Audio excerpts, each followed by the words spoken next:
자, 이 에베소서 말씀은 총 6장으로 구분이 되어 있습니다.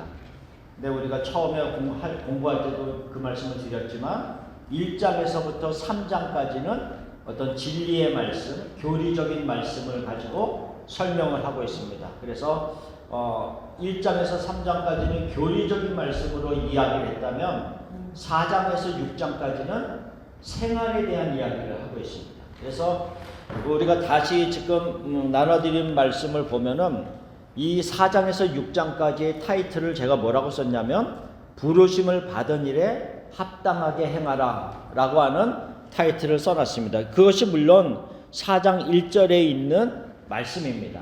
그래서 우리가 에베소서를 1장에서 3장까지를 전체 3장까지만의 타이틀을 딱 정한다고 한다면 하늘에 속한 모든 신령한 복을 우리에게 주셨다라고 하는 그 타이틀로 우리가 받은 모든 것들은 하나님께서 그리스도 안에서 주신 것인데 그거는 영적인 복, 하늘에 속한 것이고 하늘에 속한 모든 신령한 복이다라고 하는 것으로 3장까지 말씀했다면 4장부터는 그런 신령한 복을 받은 자들, 그리스도 안에 있는 자들이 어떻게 살아야 하는가에 대한 것을 4장부터 이야기하고 있는 겁니다. 그래서 4장부터는 생활에 대한 이야기를 계속 이제는 반복해서 나오게 될 것입니다. 자, 그래서 이 에베소서 4장에서부터 6장까지 지금 다시 말씀드리면 부르심을 받은 일에 합당하게 행하라 라고 하면서 우리가 오늘 읽은 4장에서 이제 6절까지인데 특별히 3절까지에 보면 부르심을 받은 자로서 살아갈 때 이렇게 행동해라 라고 하는 첫 번째 부분에 대해서 우리가 오늘 공부를 할 겁니다.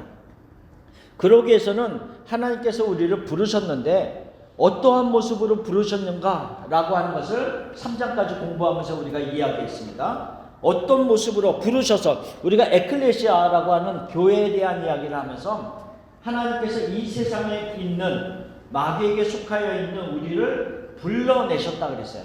그 불러내신 의미가 에클레시아, 교회라고 하는 의미다라고 얘기했는데 그거를 조금 더 설명하면 1장에서 3장까지의 내용을 다시 설명하면 우리를 부르셔서 어떻게 무엇으로 삼으셨는가에 대한 이야기를 하고 있습니다. 첫 번째로는 우리를 부르셔서 우리를 자녀로 삼으셨다라고 하는 것을 말합니다. 그렇죠? 하나님의 자녀로 우리를 삼으셨다라고 하는 것이 에베소서 1장 5절 말씀에 있었습니다. 그래서 우리를 하나님의 예정하신 뜻대로 우리를 부르셔서 하나님의 양자 되게 하셨다, 자녀 되게 하셨다라고 하는 것을 말합니다. 이 하나님의 자녀가 됐다라고 하는 의미는 하나님께서 우리에게 주신 모든 기업들을 상속받을 수 있는 자가 되었다라고 하는 의미를 가지고 있습니다. 우리가 보통 그렇잖아요. 부모가 가지고 있는 재산들을 아무 이유 없이 자녀한테 물려주잖아요. 그냥 자녀라고 하는 그 한 가지 이유만으로 내가 가지고 있는 것들을 전해준단 말이죠. 그렇죠? 자녀가 가지는 특권이에요. 그게 자녀. 그래서 하나님의 자녀가 됐다라고 하는 에베소서 1장 5절의 말씀은 그 자녀가 됨으로 인하여서 하나님께서 가지고 있는 모든 신령한 복이 너희에게 전달될 수 있고 부여될 수 있는 특권을 가지게 되었다라고 하는 의미로서 우리를 부르셔서 자녀 되게 하시고 그 다음에 두 번째로는 우리를 부르셔서 교회 되게 하셨어요. 물론 부르심을 받은 자들이라고 하는 의미 자체가 교회라고 하는 의미이지만 여기서 말하는 이 교회를 우리가 조금 더 풀어보면 자녀됨과 더불어서 그리스도의 한 몸, 지체가 되었다라는 거죠. 그러니까 예수 그리스도께서는 교회의 머리가 되시고 우리는 그 몸이 되어서 떨어질 수 없는 한 지체, 한 몸이 되었다라고 하는 것을 말씀하고 있습니다. 그래서 우리가 성경을 보면 내가 너 안에, 너가 내 안에 있으면 이 사람은 과실을 많이 맺는. 그러니까 항상 보면 우리가 내가 그리스도가 너희 안에도 있고 너희가 내 그리스도 안에도 있다라고 하는 표현을 많이 쓰는 것처럼 하나됨의 의미, 연합됨의 의미로서 교회가 되었다라고 하는 것을 말하고 있습니다. 자, 세 번째로는 무엇을 우리를 부르셔서 어떠한 모습이 되게 하셨습니까? 성전, 하나님이 거하실 처소, 성전이 되게 하셨다라고 하는 부분을 얘기하고, 이게 지금 에베소서 1장과 2장에 나오는 내용들입니다. 그렇죠? 1장과 2장에서 자녀됨, 그 다음에 교회, 성전에 대한 이야기를 우리가 했습니다. 그리고 나서 에베소서 3장에 보면은 무엇에 대한 이야기를 하냐면, 이것을 깨닫게 하여 주신 하나님의 어떤 성령의 역사가 있었다. 그거를 은혜의 경륜, 그리스도 안에 있었던 비밀의 경륜을 성령으로 인하여서 하나님의 사람들에게 알려주셨는데, 지금 이 세대에 와서 성령이 더 확실하게 알려주셨지, 다른 세대에서는, 구약의 세대에서는 이 사실을 정확하게 세밀하게 풍성하게 알려주지 않으셨다라고 하면서, 이 교회됨과 성전됨의 이 하나됨의 의미, 그러니까 자녀가 되고 교회가 되고 성전이 되는 것은 유대인에게만 이루어지는 특권이 아니라 그 안에는 이방인들도 들어와서 하나됨의 특권이 같이 있는 것이다 라고 하는 것을 1장, 2장, 3장에 이야기를 하고 있습니다. 근데 여기서 이제 부르심에 대한 이야기고, 부르셔서 우리를 자녀 되게 하시고 교회 되게 하시고 성전 되게 하셨는데요, 이 모든 베이직에는, 이 기본적으로 깔리는 것은 뭐냐면요, 그리스도의 피로 인한 속죄입니다.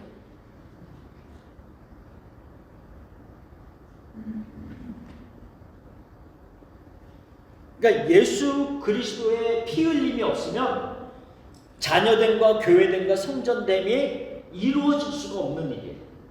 그러니까 우리가 2장 1절에 보면, 우리는 전에 어떠한 모습이었다? 허물과 죄로 죽었다 그랬어요. 허물과 죄로 죽어있는 우리들을 살려놔야지 자녀도 되고 교회도 되고 성전이 되는 것이잖아요. 그러니까는 그리스도의 피에 대한 속죄가 있었기 때문에 이 모든 일이 가능하게 되었다라고 하는 어떤 그 피 흘림에 대한 합당한 삶, 그러니까 부르심에 합당한 삶이라고 하는 것은 우리가 조금 다른 말로 말하면요, 그리스도의 핏값에 합당한 삶을 살아라 라고 하는 의미로도 우리가 볼 수가 있습니다. 제가 이 얘기는 제 개인적인 이야기인데, 제가 가끔 말씀을 드렸어요. 성경 공부하는 분들에게는 제가 조금 다른 의미로 설명할 부분이 있어서 제가 다시 조금 간략하게 말씀드립니다. 왜냐하면 저희 작은 형님이 군대에 가셨다가 사고가 났어요. 군대에서 제대 1개월을 놔두고 사고가 났어요. 사고가 나서 이 코마 상태로 들어갔어요. 아주 큰 사고였기 때문에 코마 상태로 들어가서 거의 1년 1개월을 혼수 상태에 계시다가 돌아가셨어요. 근데 이제 제가 나이가 들어보니까 이제 그렇게 생각할 때가 많더라고요. 그때 우리 부모님의 나이가 몇 살이었지? 이렇게 생각할 때가 참 많이 있어요. 그러면서 계산을 해보니까 지금 제 나이보다 더 어렸던 나이더라고요. 그러니까 50대 나이에 이제 둘째 아들이 이제 군대 갔다가 사고를 당한 거예요. 그래서 이제 여러 이제 뭐 일들이 있었지만 그 중에 제가 이제 말씀드리고 싶은 건 뭐였냐면, 한국에서는 사고가 나면 사고를 일으킨 사람들이 항상 처벌을 받잖아요. 근데 그 장교였어요, 장교가 이제 저는 모르는데 나중에 아버님이 말씀을 하시더라고요. 병원에 찾아와서 이제 용서를 해달라는 거죠, 한국에서는. 그래서 뭐라 그럴까? 그 어떤 서명을 해주면, 합의를 봐주면 이제 용서가 되는 그런 게 있으니까 이제 용서를 이제 구하면서 왔었나 봐요. 그러니까 이제 아버님이 그 장교에게 예수님을 믿냐 물어봤더라고요. 그러니까 안 믿습니다. 예수님을 믿어라. 그러면서 예수님을 믿으면 내가 용서하라. 그래서 예수님을 어쨌든 간에 그분은 뭐래도 붙잡고 싶은 마음이었으니까 예수님 믿겠습니다. 그래서 그 하나 약속을 받고 용서를 해줘서 사인을 해주셨다고.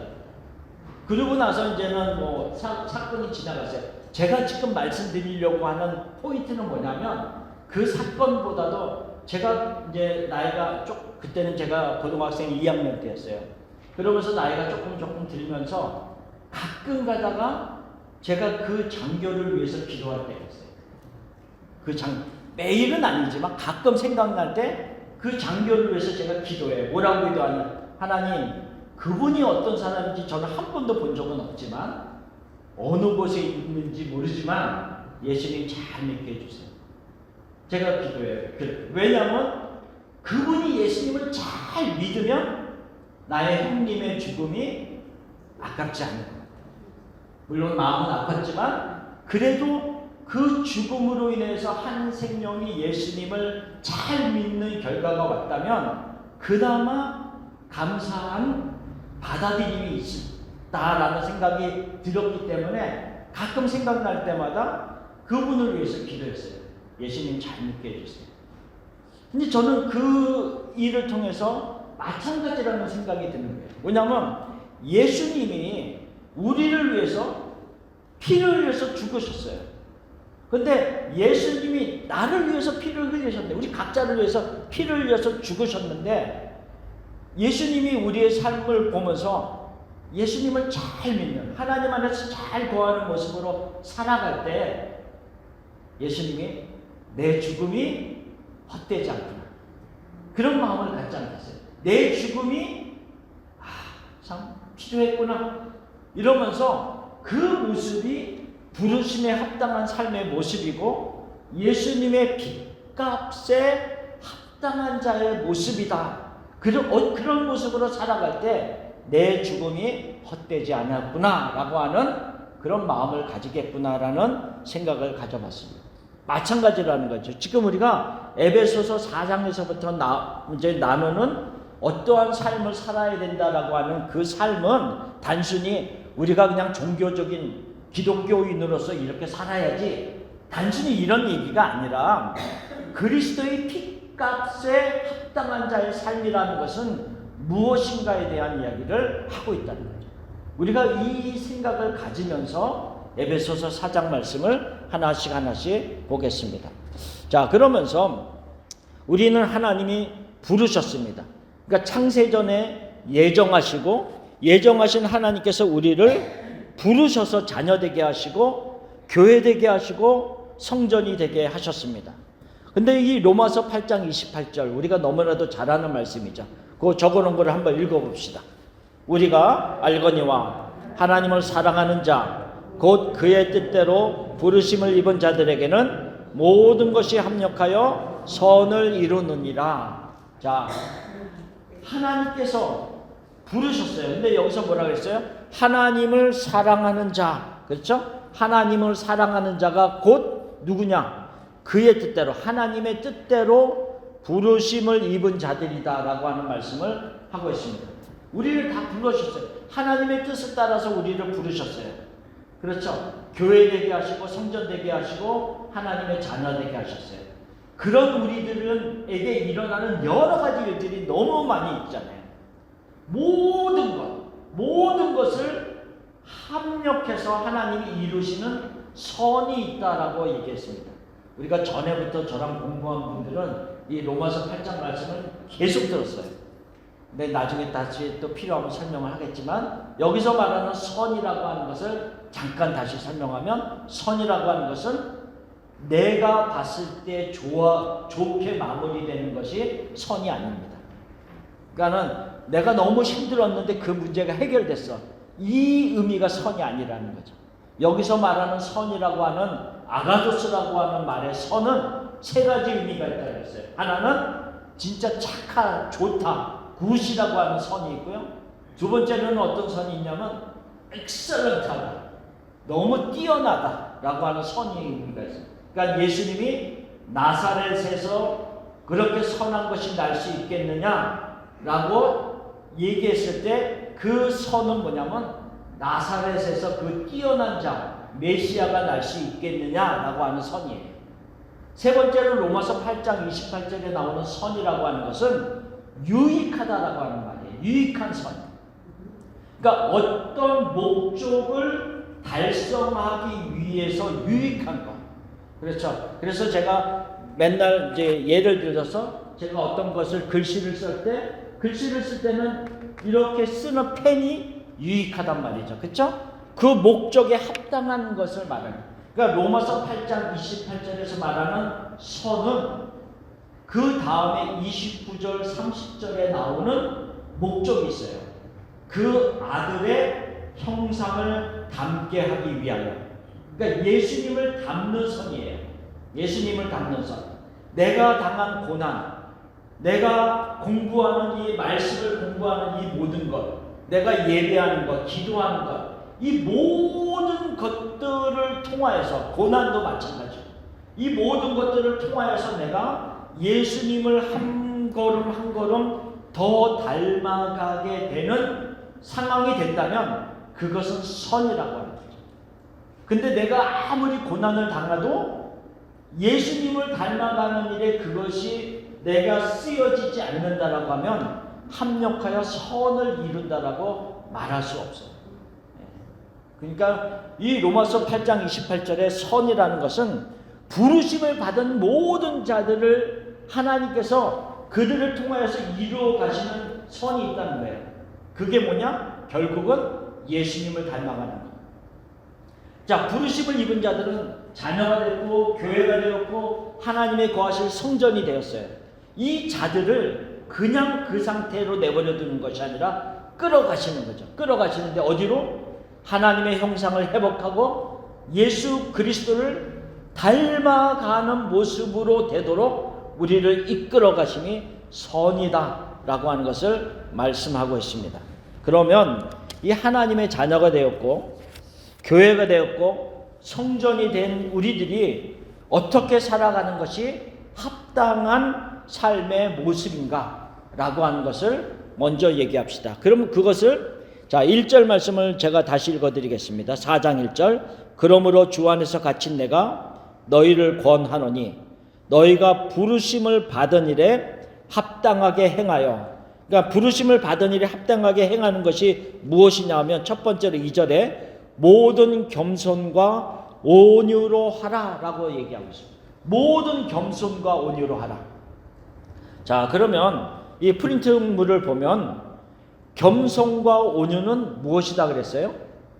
예수님의 성품이다 그랬어요. 그래서 그 밑에 마태복음 11장 29절을 같이 읽어봅시다. 나는 마음이 온유하고 겸손하니 나의 멍에를 메고 내게 배우라. 그리하면 너의 마음이 쉼을 얻으리니 라고 하면서 이 온유하고 겸손하다고 하는 것은 그냥 우리가 일반적으로 말하는 세상적인 어떤 성품적인 의미가 아니라 예수님의 성품의 의미를 가지고 있습니다. 조금 후에 다시 설명을 드릴게요. 자, 그래서 온유와 겸손, 겸손과 온유는 예수님의 성품이다. 저는 이 너희가 부르심에 합당한 삶을 살아라 라고 하면서 시작점을 온유와 겸손, 겸손과 온유로 하라라고 시작하고 있는 게 의미가 있다고 생각이 들어요. 어떤 의미가 있냐면 모든 것보다 앞에서 딱 이끌어가는 것이 예수님의 성품, 예수님을 닮아가는 것이 첫 번째다 라고 하는 것을 크게 어떤 명제를 제시하고 그 일을 시작하는 거죠. 그래서 온유와 겸손, 이것은 예수님의 성품이다 라고 하는 것이고, 또 두 번째 온유는 뭐라 그랬어요? 성령의 열매다라고 하는 거죠. 그러니까 우리가 단순히 말하는 온유함은 그러니까 인간적인 온순함을 얘기하는 거 아니에요. 그냥 어떤 저 사람 참 착해, 너무 사람이 순해, 이런 온유가 얘기하는 게 아닙니다. 그래서 이 겸손과 온유에 대해서 우리가 조금 더 자세히 한번 살펴보겠습니다. 그 다음 페이지로 가봅시다.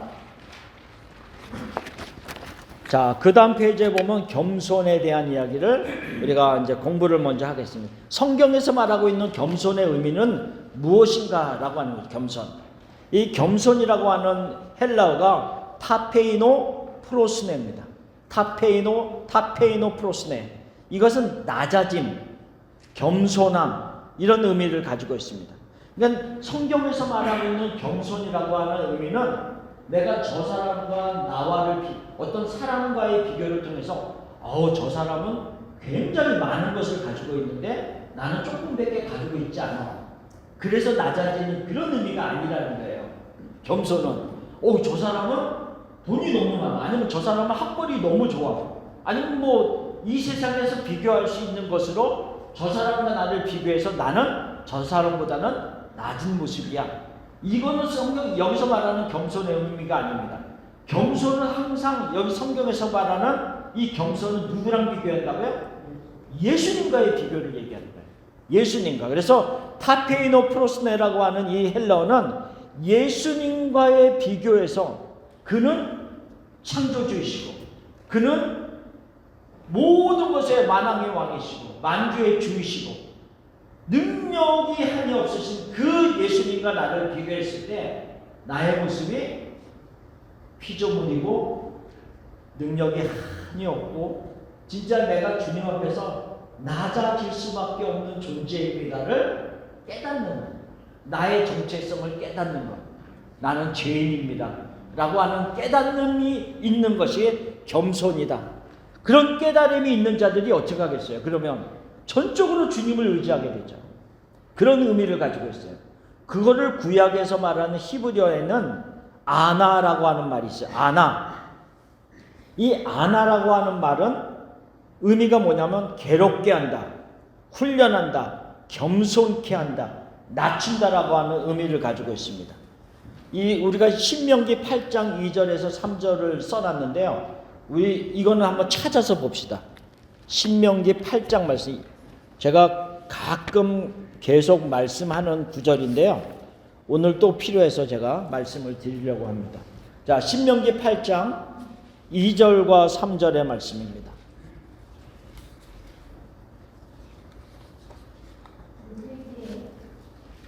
(8장 2절 3절) 신명기. 자, 다 찾으셨어요? 같이 한번 읽어볼까요? 내 하나님 여호와께서 이 40년 동안에 내게 광야길을 걷게 하신 것을 기억하라. 이는 너를 낮추시며 너를 시험하사 내 마음이 어떠한지 그 명령을 지키는지 지키지 않는지 알려 하심이라. 너를 낮추시며 너를 줄이게 하시며 또 너도 알지 못하며 내 조상들도 알지 못하던 만나를 내게 먹이신 것은 사람이 떡으로만 사는 것이 아니요 여호와 입에서 나오는 모든 말씀으로 사는 줄을 내게 알게 하려 하심이니라. 자, 이 신명기 8장 2절 3절을 다시 이렇게 가만히 보면요, 낮춘다라고 하는 단어가 두 번 나와요. 그렇죠?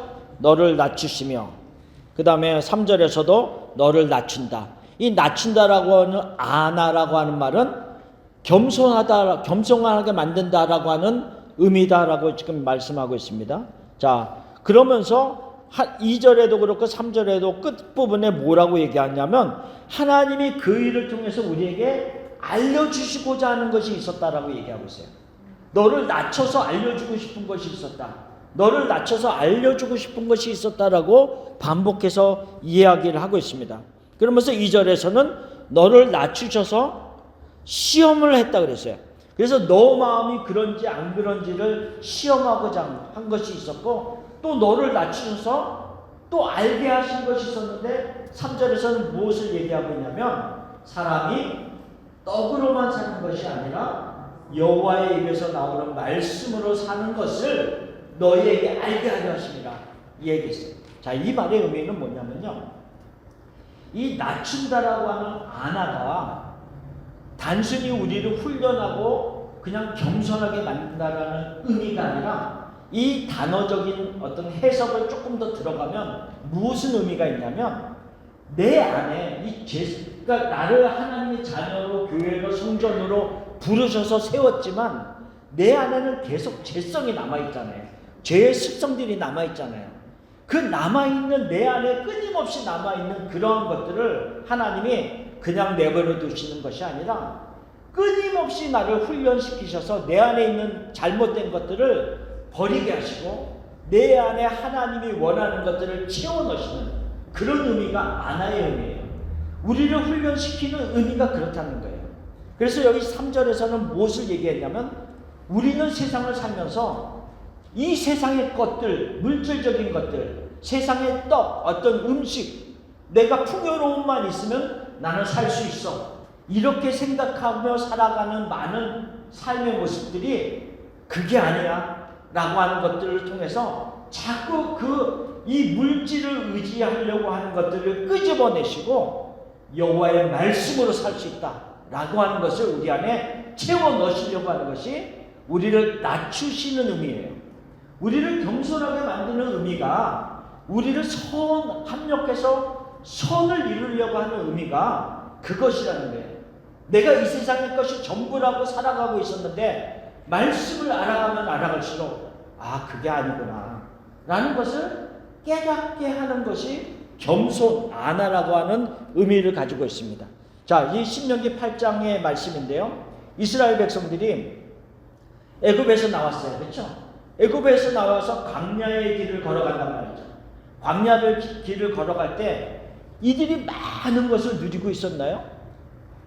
그나마 나올 때 애굽 사람들이 쥐어준 보물 같은 보석 같은 것은 좀 갖고 나왔겠죠. 그렇지만 이들이 집을 지어서 멋있는 집에서 살았던 것도 아니고 광야에서 지나가고 있고, 그나마 또 애굽에서는 노예로 살다가 지금 그냥 하나님이 나가는 환경을 억지로 만들어 놓으니까 그냥 막 빠져나오는 모습이었어요.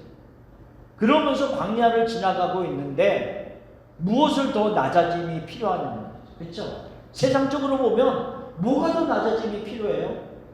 아무것도 없고 집도 없고 광야길을 걸어가고 있는데, 그러니까는 그렇게만 생각하면 안 된다는 거죠.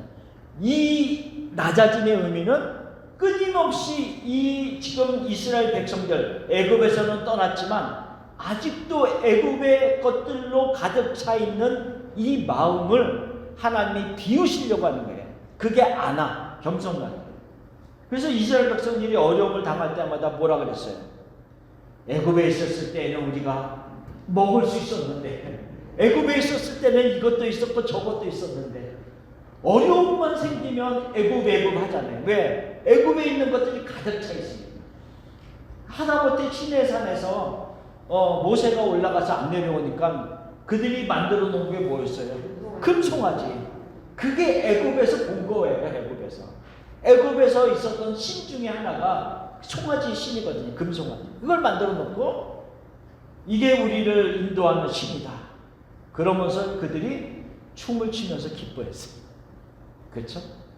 그러니까는 그 이스라엘 백성들이 애굽에서 나왔지만 아직도 가득 차 있는 애굽의 것들을 하나님이 낮추시고 하면서 그 모든 악의 것들을 제해버리시고 하나님의 것들로 채워놓으시는 역사들을 하게 하시는 것이 우리를 훈련시키는 이유이고 우리를 겸손하게 만드는 이유입니다. 그것이 우리에게 꼭 필요하다는 거죠.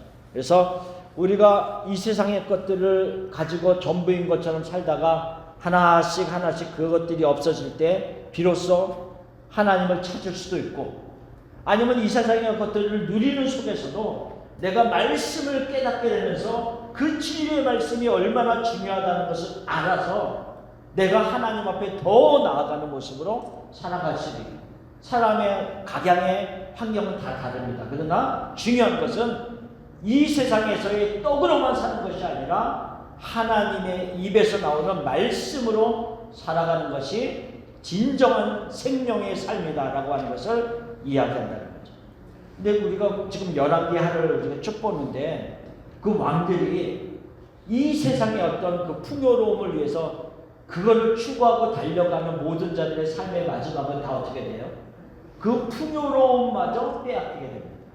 그러니까 이 세상의 것이 전부인 것처럼 생각해서 달려가는 자들은 결국은 영적인 것은 말할 것도 없고 이 세상의 풍요로움마저 다 황폐케 되는 결과를 맺게 되는 거죠.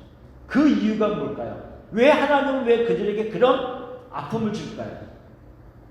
이 신명기 8장 3절의 말씀이 그거예요. 떡으로만 사는 것이 아니라 여호와의 입에서 나오는 말씀, 이 진리의 말씀을 따라 사는 것이 너희에게 생명이고 너희에게 풍요로움이다 라고 하는 것을 말씀하기 위해서다라는 거죠. 그래서 겸손이라고 하는 이 말은 우리가 깊이 생각해 보면 단순히 뭐 늘 착한 모습으로 이렇게 사람들이 다 인정하는 모습으로 그런 의미가 아니라, 물론 그게 너무 좋죠. 그게 나쁘다는 의미는 아닙니다. 성경에서 말하는 겸손은 하나님의 크심을 알고 나의 작음, 나의 낮음을 알고 하나님의 자리에 하나님이 앉고 내 자리에 내가 앉아있는 나의 위치를 알고 깨닫고 전적으로 주님을 의지하는 모습이 겸손이다. 그러면 그 사람들의 모습이 어떻게 나와요? 하나님이 하시는 말씀에 내가 순종하게 되는 거죠. 하나님이 이렇게 맞습니다. 하나님의 말씀을 붙잡고 내가 그것을 의지하고 말씀을 붙잡고 기도하게 되고 말씀을 붙잡고 내가 행동하게 되는 그 모습이 겸손이다 라고 하는 것을 얘기하고 있어요. 자, 그러면 온유는 무엇일까요? 온유. 자, 온유라고 하는 것은 이 헬라어로 프라우테스라고 하는 말입니다. 프라우테스. 이 프라우테스라고 하는 말은 온유라고 하는 말의 의미가 있지만 절제된 능력, 절제된 힘이다라고 하는 의미를 가지고 있습니다. 그러니까 단순히 나약한 것, 온순한 것의 의미를 온유다라고 성경은 얘기하고 있지 않습니다. 왜? 온유함은 예수님의 성품이고 온유는 뭐라 그랬어요? 성령의 열매입니다. 자, 그러면 성령의 열매가 온유인데 그러면 예수님을 안 믿는 사람이 온유할 수 있겠어요? 성경에서 말하는 온유를 말하는 거예요. 제 얘기는 성경에서 말하는 온유는 그리스도 밖에 있는 자들은 가질 수 없는 거예요. 왜? 성령의 열매이기 때문에. 성령에 거하시는 처소, 성전이 된 사람들만이 가질 수 있는 성품이 온유다라고 하는 거죠. 근데 우리가 이 온유, 프라우테스라고 하는 말을 우리가 조금 더 들어가면 우리 그런 말을 많이 들었죠? 야생마가 길들여졌을 때의 상태가 이 프라우테스라고 하는 말입니다. 그러니까는 이 야생마, 밖에서 막 뛰어다니던 이 말이 얼마나 힘이 세겠어요. 통제가 안 돼요. 통제가 안 돼. 근데 이 야생마를 잡아갖고 사람이 길을 들입니다. 가끔 옛날에 본 기억은 나는데 이 야생마 같은데 사람이 딱 올라타면은 진짜 미친 듯이 말이 막 미친 듯이 그냥 그 위에 있는 사람을 떨어뜨리려고 막 요동을 칩니다. 요동을 쳐. 근데 끝까지 길들이는 사람이 그를 꽉 잡고 떨어지지 않으면서 끝까지 견디면은 결국 어느 순간에 가면은 그게 약간 그러면서 좀 정지가 되면서 그 다음에는 조금씩 길들여집니다.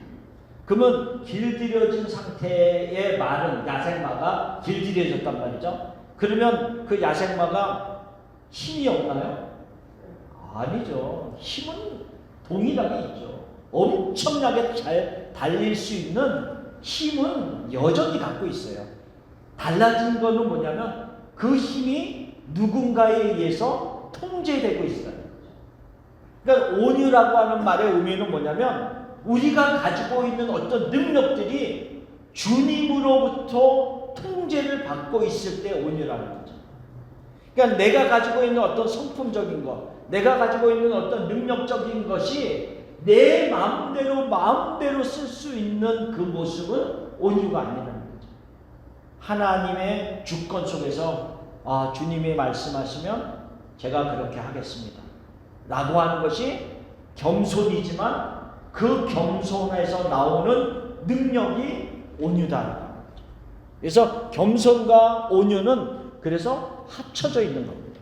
겸손과 온유는 합쳐져 있는 것을 얘기합니다. 그래서 온유는 성령의 열매고 하나님께 온전한 순종을 하는 자에게서 나타나는 신적인 능력이다 라고 하는 것을 이야기하고 있습니다. 신실함, 견고함, 충성됨, 그런 모든 것을 포함되는 것이 온유라고 하는 의미로 이야기하고 있습니다. 그래서 예수님께서 나는 온유하고 겸손하니 라고 했을 때 우리가 생각해 보세요. 예수님은 나약한 자가 아니었잖아요.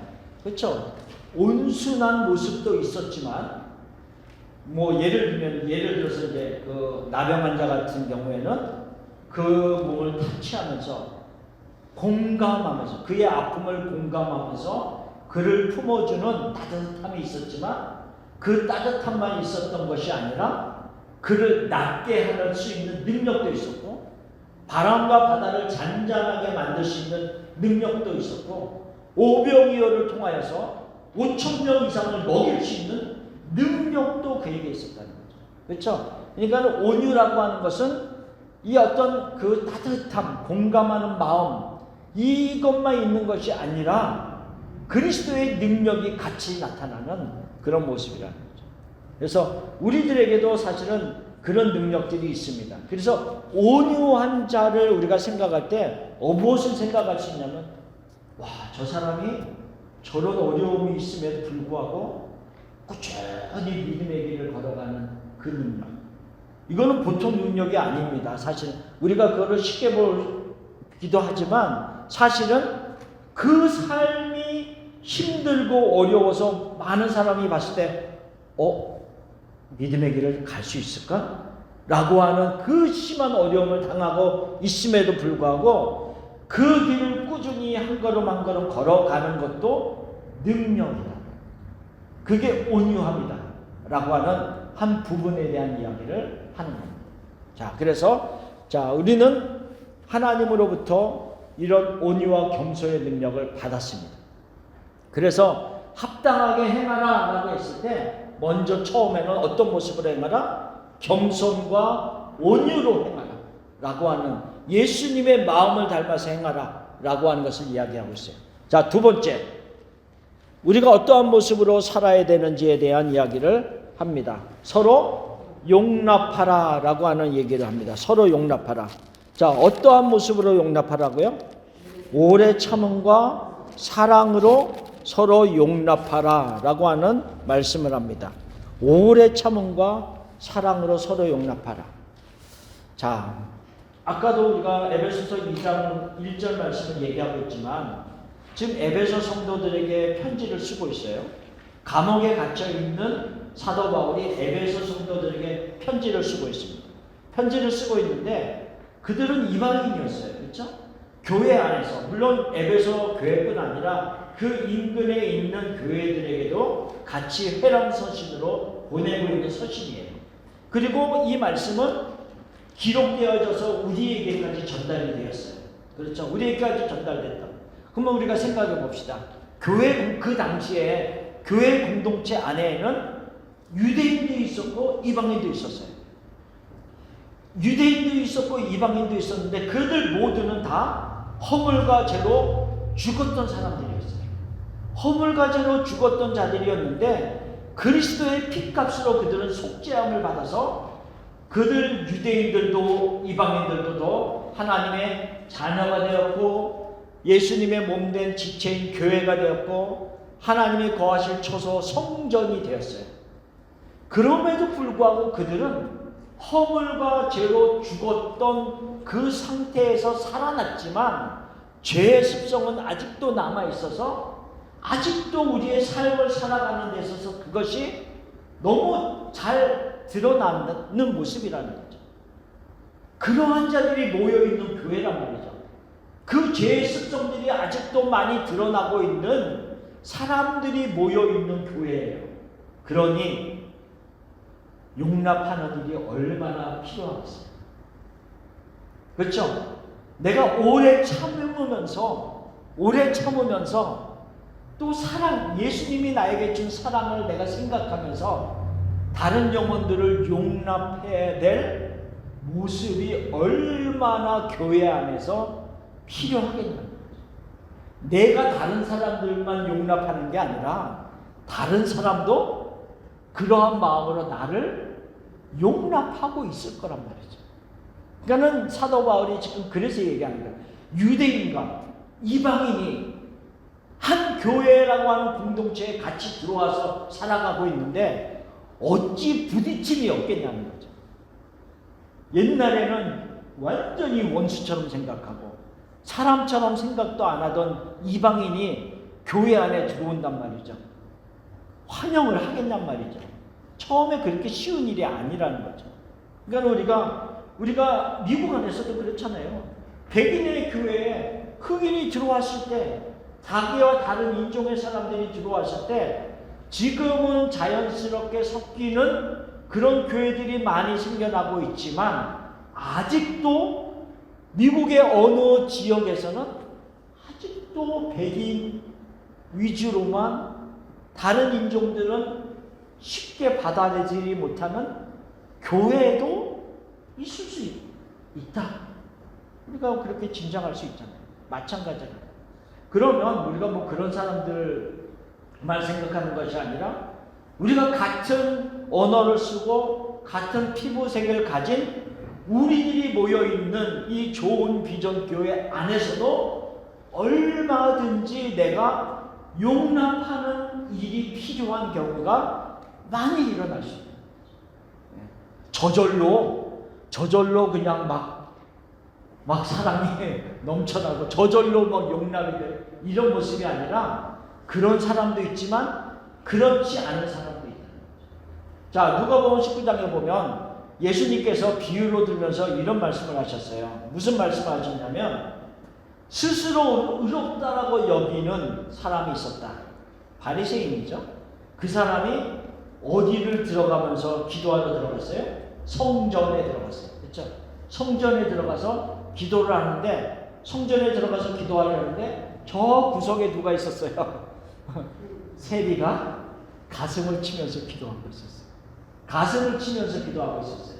근데 그 자기를 의롭다라고 생각하고 있는 바리새인이 서서 손을 들어서 하나님 앞에 기도하면서 뭐라고 기도했습니까? 하나님 감사합니다 그랬어요. 근데 왜 뭐가 감사해? 저 세리와 같지 아니함을 감사합니다. 지금 어디서 기도하고? 성전에 들어와서 기도하고 있다니까요.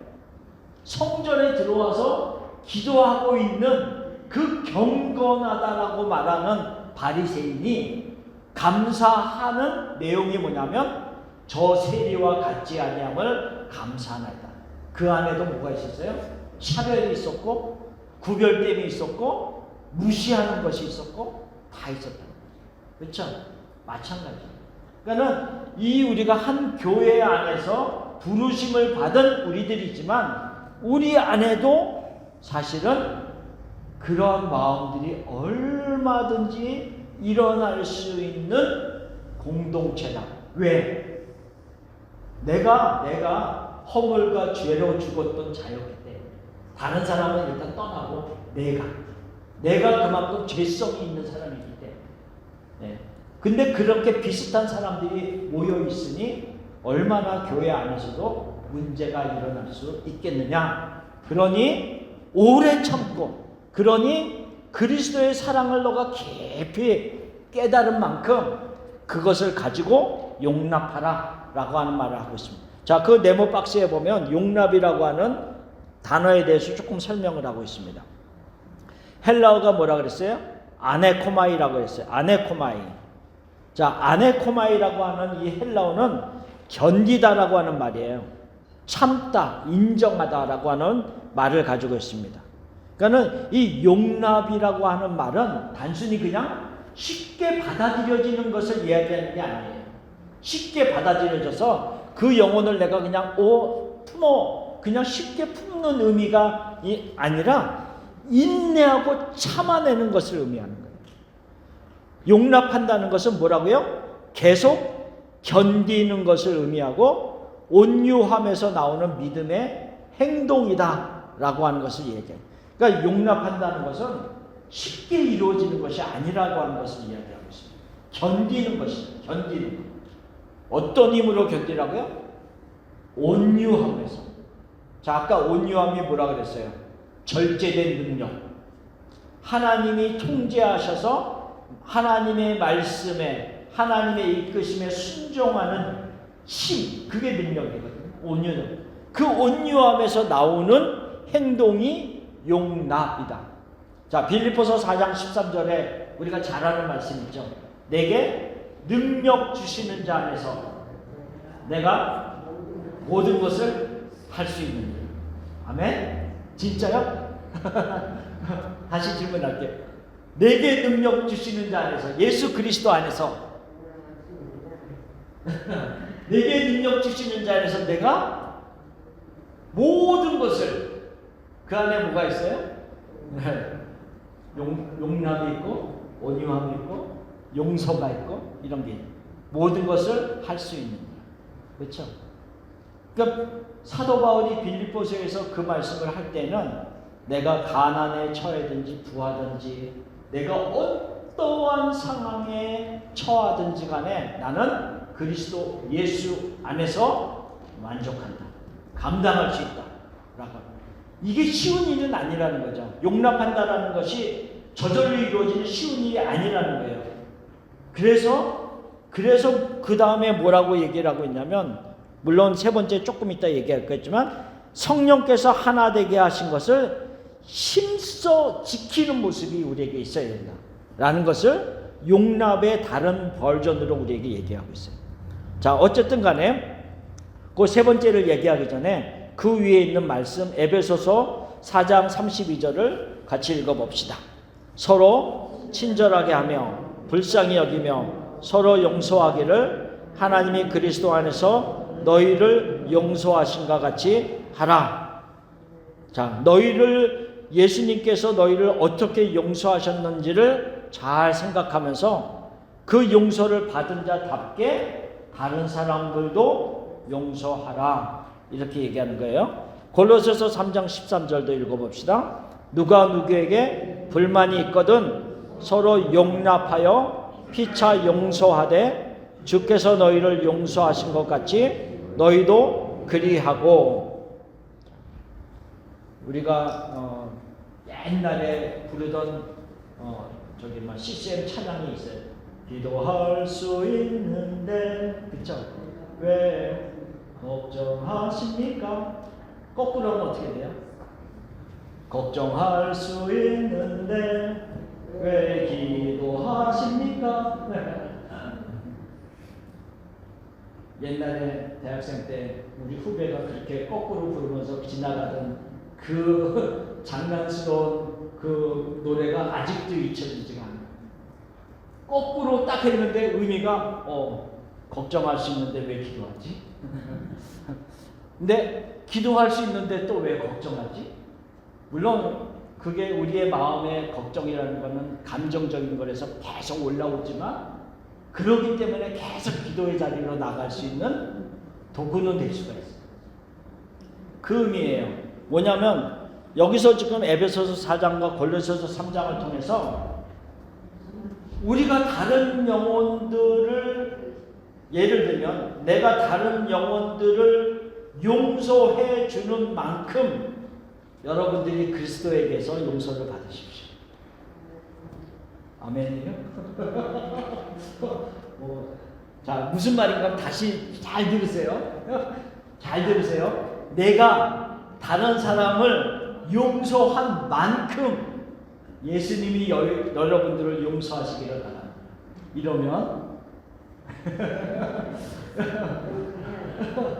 이러면 우리가 잘 생각해 봐야 돼요. 얘가 다른 사람을 요만큼 용납하면 나도 예수님에게서 요만큼밖에 용납을 못 받으면 심각한 문제가 나거든요. 그러니까 이제 우리가 그렇게 되라는 얘기는 아니지만 그만큼 우리가 예수님의 사랑을 알아가면 알아갈수록 우리의 삶의 변화가 조금씩 더 커질 수 있다라고. 다른 사람을, 내가 힘들어하는 사람을 어떻게 금방 내가 용납하겠어요? 힘들죠. 금방 어떻게 그게 쉽게 되겠어요? 쉽게 안 돼요. 그러니까 참고 견디라는 것이 용납이라는 의미잖아요. 그러니까 내가 하나님에게서 받은 사랑, 그분에 대한 사랑을 내가 깨달아가면 깨달아갈수록 그만큼 내가 다른 영혼들을 조금 더 받아들일 수 있는 크기가 된다는 거죠. 그래서 우리가 하나님의 사랑을, 마음을 알아가는 것이 너무 필요합니다. 너무 필요합니다. 그래서 우리가 말씀의 자리로, 기도의 자리로 계속 나가야 된다라고 하는 것을 이야기하는 겁니다. 자, 세 번째로, 그러기 때문에 성령께서 하나 되게 하신 것을 힘써 지키라 라고 4장 3절에 말하고 있습니다. 4장 3절을 제가 다시 읽으면 평안에 매는 줄로 성령이 하나 되게 하신 것을 힘써 지키라 라고 하는 것을 말하고 있습니다. 자, 하나님께서는 창세전에 세우신 계획을 성령을 통해서 우리에게 알려주셨습니다. 모든 지혜와 총명을 우리에게 주셔서 하나님이 창세전에 계획하신 그 계획을 우리에게 알려주셨고, 은혜의 경륜, 비밀의 경륜을 성령을 통해서 계시하여 주셔서 우리에게 이 놀라운 뜻과 진리를 알게 하셨습니다. 자, 그 다음 페이지에 보면 고린도전서 2장 12절 말씀을 기록하고 있는데요. 자, 우리가 한번 읽어보겠습니다. 우리가 세상의 영을 받지 아니하고 오직 하나님으로부터 온 영을 받았으니 이는 우리로 하여금 하나님께서 우리에게 은혜로 주신 것들을 알게 하려 하심이라. 자, 고린도전서 2장 12절인데 그 앞에 보면 성령은 모든 것 곧 하나님의 깊은 것까지 통달하시느니라 라고 하면서 성령은 하나님의 모든 것을 알고 계시는데 그 하나님의 모든 것을 알고 계시는 성령이 우리에게 오셔서 하나님이 은혜로 우리에게 주신 것들을 알게 하셨다, 이렇게 말합니다. 자, 그러면 질문합니다. 무엇을 알게 되었습니까? 성령이 우리에게 지금 오셔서 우리가 예수님을 믿는 자들이 되었잖아요. 자, 그러면 하나님이 은혜로 주신 것들이 무엇입니까? 알게 된 것이 무엇이세요? 하나님의 자녀된 것이 은혜입니다. 맞습니다. 또 생각, 제사함, 네, 제사함을 받았습니다.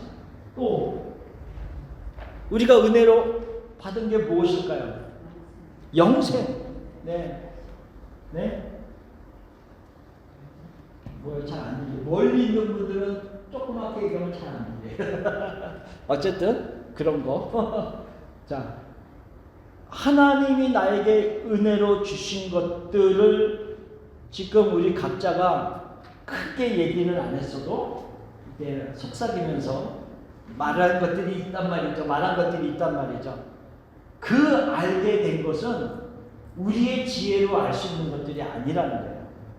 성령이 오셨어야만이 가능한 깨달음이었다.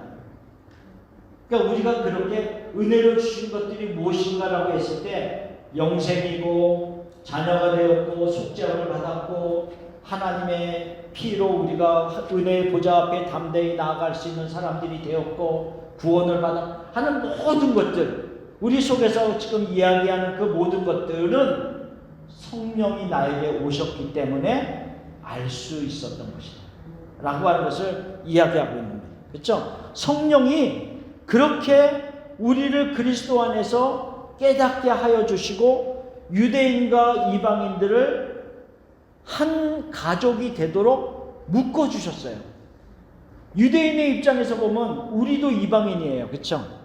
그러니까 우리는 근데 이방인인 우리 한국 사람들, 같은 언어를 쓰는 우리들 안에서도 그 좁은 땅덩어리 안에서도 지역으로 나눠져 있는 그런 모습이 아니라 어느 지역의 사람이든지 간에 그리스도로 하나가 되는 거예요. 우리는 어느 지역은 따로따로가 아니라 우리는 그리스도 안에서 하나가 되는 의미가 가지고 성령이 그렇게 하셨다니까요.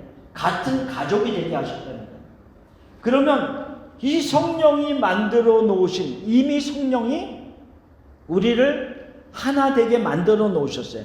내가 하나 되도록 애쓰는 것이 아니라 이미 하나가 됐다니까요. 근데 우리가 할 일은 뭐예요? 하나 된 것을 힘써 지키는 게 필요하다는 거예요. 이미 하나 된 것을 힘써 지키는 게 필요한데요. 여기서 우리가 조금 얘기할 부분이 있습니다. 이 하나 된 것을 힘써 지키기 위해서는 우리의 자존심을 버려야 돼요.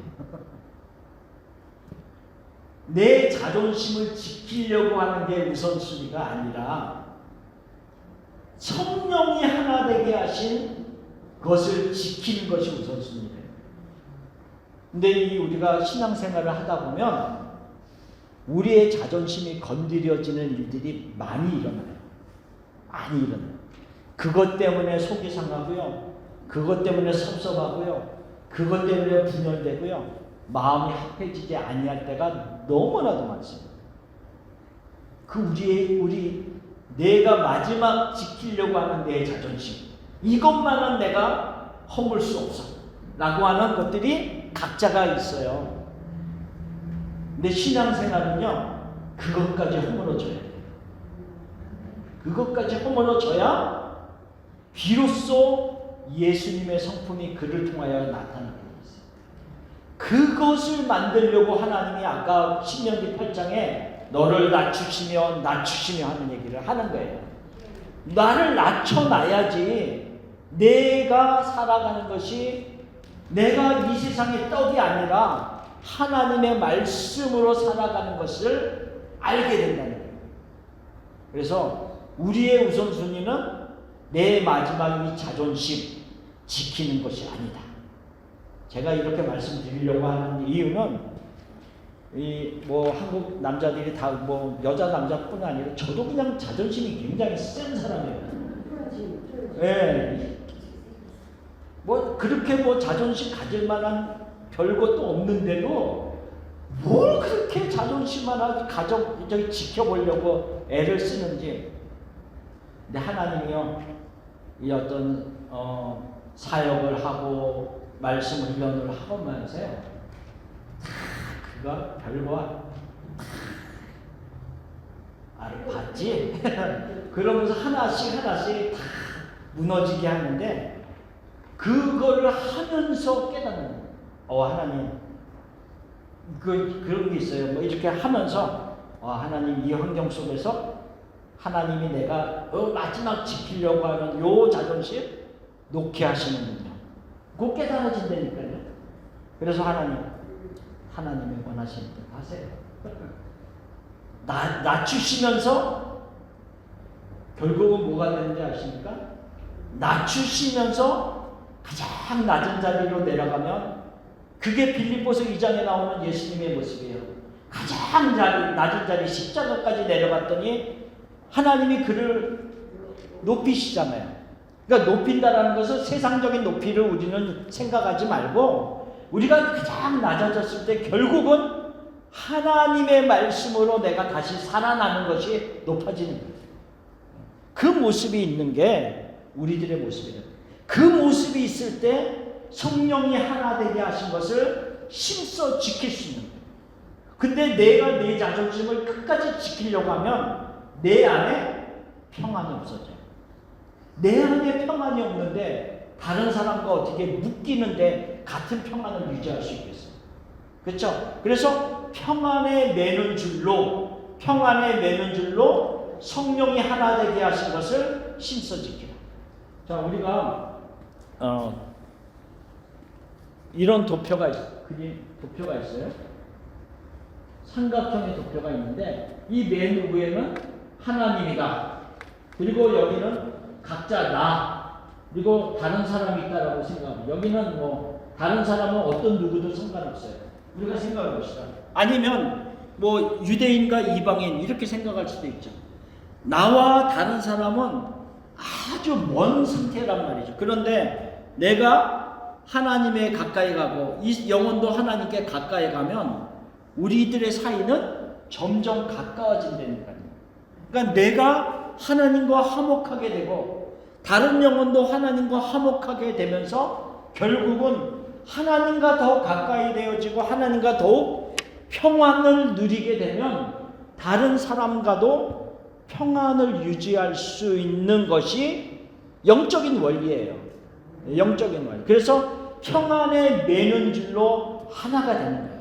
성령이 그렇게 하나 되게 하셨다는 거예요. 우리는 힘써 그것을 지키는 것이 필요합니다. 자, 그래서 고린도전서 12장 13절을 읽어봅시다. 우리가 유대인이나 헬라인이나 종이나 자유인이나 다 한 성령으로 세례를 받아 한 몸이 되었고 또 한 성령을 마시게 하셨느니라. 이 고린도전서 12장 10절. 유대인, 헬라인, 종이나 자유인, 인종, 모든 것, 피부 색깔, 모든 것 상관없이 우리는 한 성령 안에서 세례를 받았고 한 몸, 교회가 되었다는 거죠. 그렇죠? 한 성령이 우리 안에 들어오게 되었다라고 하는 것을 말하고 있어요. 요한복음 14장 27절 읽어봅시다. 평안을 너에게 끼치노니 곧 나의 평안을 너에게 주노라. 내가 너에게 주는 것은 세상이 주는 것과 같지 아니하니라. 너희는 마음에 근심하지도 말고 두려워하지도 말라. 우리는 세상의 평안이 아니라 예수 그리스도의 평안을 주겠다, 이런 약속을 받은 자들이에요. 그리고 우리는 그 평안을 누리는 자들입니다. 빼앗기지 않아야 되죠. 그래서 우리는 이 특별한 평안을 누리면서 하나 되게 하신 것을 힘써 지키는 모습이 필요합니다. 그러면 실질적인 제안, 예를 들어서 우리가 한번 생각해 봅시다. 근데 그래도 이렇게 우리가 성경을 공부했지만 그래도 불편한 사람이 있을 수 있어요. 그렇죠? 그래도 한 교회 공동체 안에 살아가면서 불편한 사람이 있을 수 있어요. 이게 뭐 어디 가나, 내가 여기를 떠나서 다른 데 가면 또 있어. 더 심한 사람이 기다릴 수 있어요. 안 그래요? 항상 그렇잖아요. 내가 여기 떠나가면 편할 줄 알았는데 거기서 잘 왔다 너. 그리고 나를 딱 붙잡고 나를 더 힘들게 하는 사람이 생길 수 있어. 근데 왜 그렇게 하나 이거죠. 왜 그렇게 하나. 계속 반복하지만 신명기 8장이죠. 낮추셔서 너로 하여금 알게 하고 싶은 것이 있었다. 그게요. 그러면 우리가 한번 생각해 봅시다. 우리 모임 안에, 이것이 교회 안에도 괜찮고 완전 다른 모임 안에서도 괜찮고, 내가 불편한 사람이 있어. 그러면 내가 힘써 이 하나 되게 하신 것을 지키라라고 얘기했는데 어떻게 하면 내가 지키는 모습일까요? 어떻게 해야 될까요? 네? 내 마음을 하고 진정을 지켜야 되는데 어떻게 해야 될까요? 그냥 원리적인 얘기를 한번 해봅시다. 원리적인 얘기. 네? 사랑으로 인내하라. 네, 사랑으로 인내하라. 네? 상담받는 것도 실질적인 또 도움이 됩니다. 맞습니다. 근데 우리가 이제 상담을 잘 받아야겠죠. 상담을 잘 받아야겠죠. 자, 또 어떤 잘못 받으면 큰일 납니다. 주께서의 마음을 열두시면 내가 주의 길로 달려갑니다. 아멘. 내 마음을 열어라. 기도한다. 네. 자, 한 가지 그냥 제안을 할게요. 뭐 여러 가지가 있겠죠. 제안을 할게요. 왜냐면 제가 대학생 시절에 그런 적이 하나 있었어요.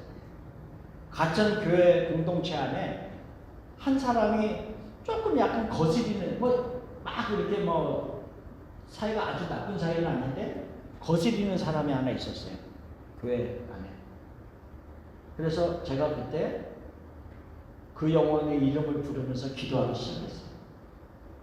기도하기 시작했는데 한 주, 두 주, 석 주 지나가면서 내 마음이 바뀌었어요. 그 영혼이 바뀌었는지는 저는 몰라요.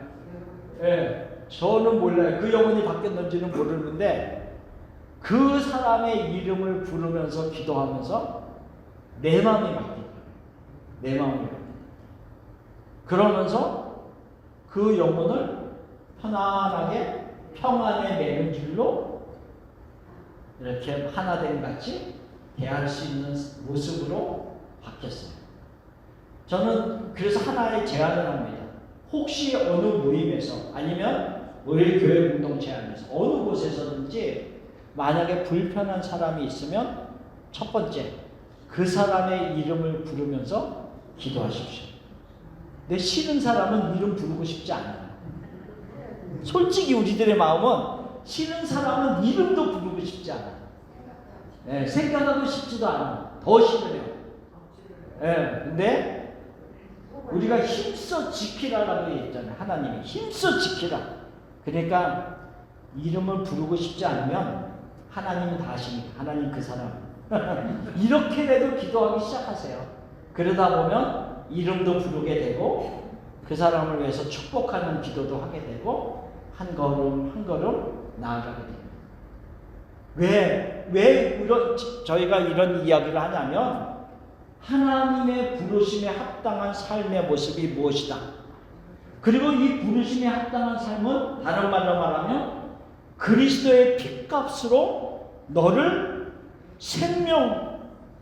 죽음에서 구해낸 생명을 준 그 은혜에 합당한 삶이다 라고 하는 것을 이야기하고 있기 때문에 그렇습니다. 그래서 이 에베소서 4장 말씀은 그래서 이제는 실질적으로 어떻게 살아야 하는가를 자꾸 반복해서 나오게 되는 거예요. 그래서 4장부터는 그런 어떤 실질적인 어떻게 살아야 되는 문제를 공부하면서 우리가 100% 한꺼번에 확 그렇게 살지를 못한다 할지라도 한 걸음 한 걸음 우리가 그런 모습으로 나아갈 수 있도록 우리가 준비되어지고 한 걸음 나아갈 수 있는 모습으로 점점 성화되어지는 그 모습으로 나가야 될 것입니다. 이것이 부르심에 합당한 삶이다 라고 하는 것을 말씀하고 있는 것입니다. 자, 맨 밑에 박스 다시 부르심을 받은 자에 합당한 삶. 첫 번째, 겸손과 온유로 하라. 두 번째, 서로 용납하라. 세 번째, 성령이 하나 되게 하신 것을 힘써 지키라. 아멘. 오늘 우리가 이 세 가지를 공부했습니다. 세 가지를 더 마음에 많이 생각하면서 일주일을 사시고 승리하시기를 바랍니다. 자, 기도하겠습니다. 하나님, 우리를 불러주셔서 감사합니다.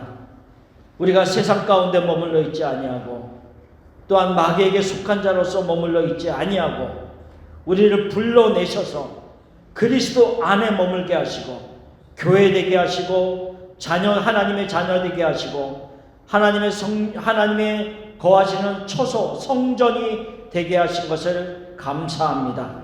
하나님, 이 교회답게 성전답게 하나님의 자녀답게 살아가는 일에 있어서 우리가 힘들지만 성령을 의지하면서 한 걸음 한 걸음 부르심에 합당한 삶을 살아가는 우리가 되게 하여 주시옵소서. 도와주시고 이끌어 주시고 능력을 허락하여 주셔서 그리스도 안에서 감당할 수 있도록 도와주시옵소서. 감사합니다. 예수님의 이름으로 기도합니다. 아멘. 감사합니다.